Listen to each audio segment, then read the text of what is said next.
Служивые!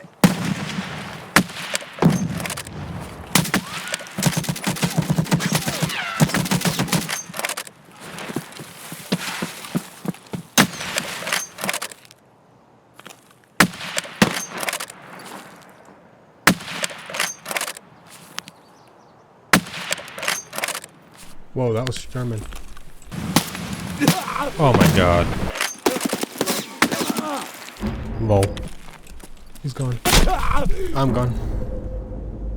Hello and welcome everybody. I am Snecc, the ski from Tarkov, and on the previous video I went ahead and preached how to get level 9 sniper. Obviously from level 3 to level 5, and then you buy the rest. And I went ahead and jumped in and tested it out, and let's see how it went. Let's go ahead and start our journey to level 5 sniper. The first thing we did in every single game that we started is started off by reloading the weapon for 20 bullets. After that, we would repeat the process for the remaining 2 magazines in our gamma container, and every time we came across a scav, we would pretty much just abuse him by shooting him 5 times in the legs or the stomach. 5 times is the charm. That's how many bullets it takes to put him down.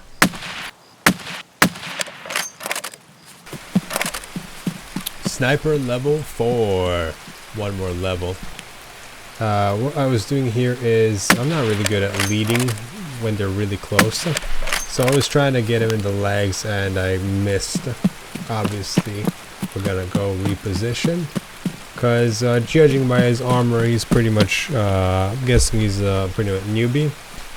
Short time later, we come across him right here. As you can see, I decided here to not go for the kill. I try to go for the experience, because there's a experience difference when you shoot a player and shoot a scav. I think you get more points for shooting a player and then you get intercepted. A little tip that I learned throughout my time, possibly somebody leaving a comment or directly messaging me, is that this little village here, right next to the car extract, has almost a near perfect scav spawn, which means every time I've been here and they were not eliminated, I always came across scavs. Be it that if we spawn near here or spawn somewhere else and make our way here, there will always be scavs in this area. So if you need scavs for any reason, do go ahead to this little northeastern village next to the car extract, and you will find a good supply of scavs.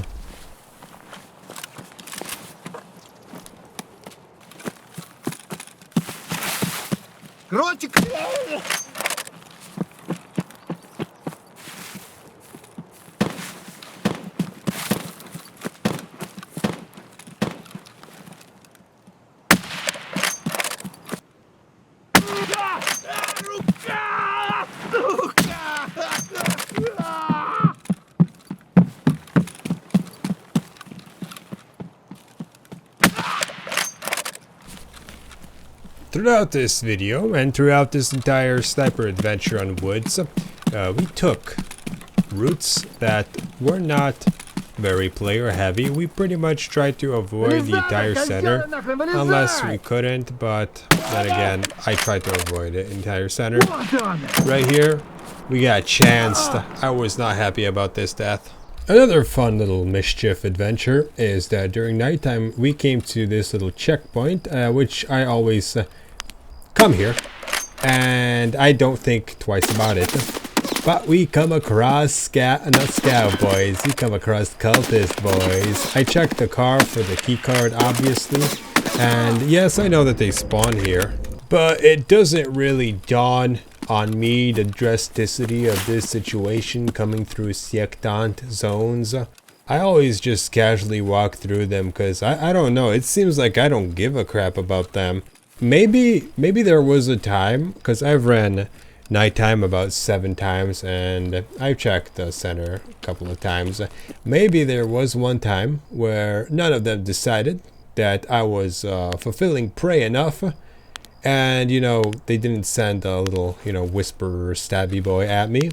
So it never really dawned on me how drastic the situation is. But what did come out of this little situation is that I've thought of a possible scenario to play out. Hop on woods, clap a few sectants, and a few, I mean hundreds of them. Like constantly go after them. That's a little thought in my mind whilst doing this little thing.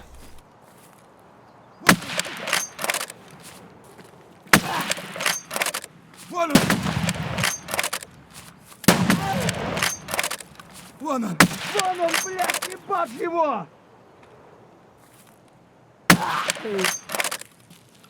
Here's another one of my favorite clips. I named this one The Great Escape. Looks like we engage a little player, not a player, a regular scab. He's quite annoying. And lo and behold, whilst making lots of noise, we attract a big bag SR-25 wolf. You see, now here's the thing. I'm playing Pacifist against other players. I will clap them when they come across my purview, or I just manage to hunt them. I will not direct engage with them, because I know that is pretty, how should I say it, disadvantageous to me, seeing how in the game of Escape from Tarkov, the person with the automatic or semi-automatic weapon will pretty much go on top. The higher the fire rate you got, the higher the chances you got to kill your opponent. So if you bring a Vector 9mm with the best ammunition with a 50 rounder and you go against the homie with a Makarov, guess who's gonna win? Does not matter how skilled the Makarov boy is and unskilled the 9mm boy is. Obviously, there are some little chances that Makarov boy might get a, you know, a quick gorilla headshot on the guy whilst he moves position. But let's be honest, if the Makarov boy does not sneak up on the 9mm boy, he is a dead man 99 out of 100 times. Therefore, throughout this entire situation, the only times I wanted to engage players is when they were long range and not a direct threat to me. That is the way of the sniper.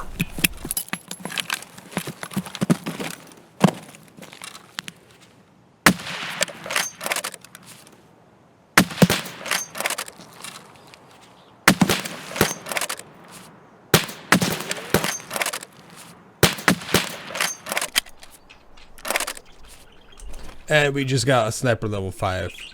And that would be that. Let's just go ahead and run towards extract. That's a whole 2 points just by reloading. So, we have survived the battle. Most of the time we only died 3 times, and you pretty much seen the situations on all those 3 times. That's where we got a little bit of action, and me being not the very upscale sniper player, we ended up being eliminated. So anyways, on the previous video, I have stated that the amount of time it would take for each woods runs in the perfect scenario would be about 8 minutes. I was drastically wrong. Looking at these numbers, it's pretty much around 18 minutes. Sometimes when you get the good stuff, it's around 12, but other than that, you can cap out at 20. So let's say average 12 or 15.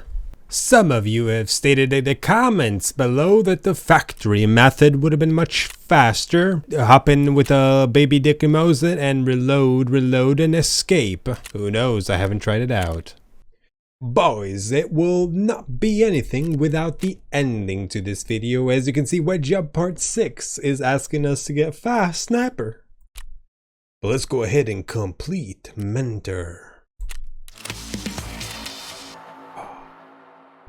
Wet Job Part 6 is completed. We can now purchase ourselves M61 bullets for cheap. Or are they?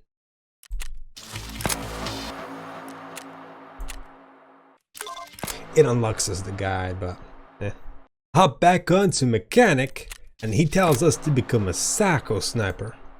or 2 intellect, 1 stress resistance, and 2 perception. None of these skills I really need.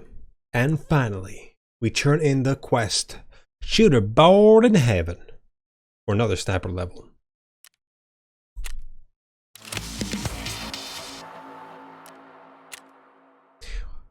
Takes us up to level 53. Psycho Sniper. Goodbye, my dude. And that would be it. This questline was so amazing that I had to make an entire video on it. We are never ever doing this again.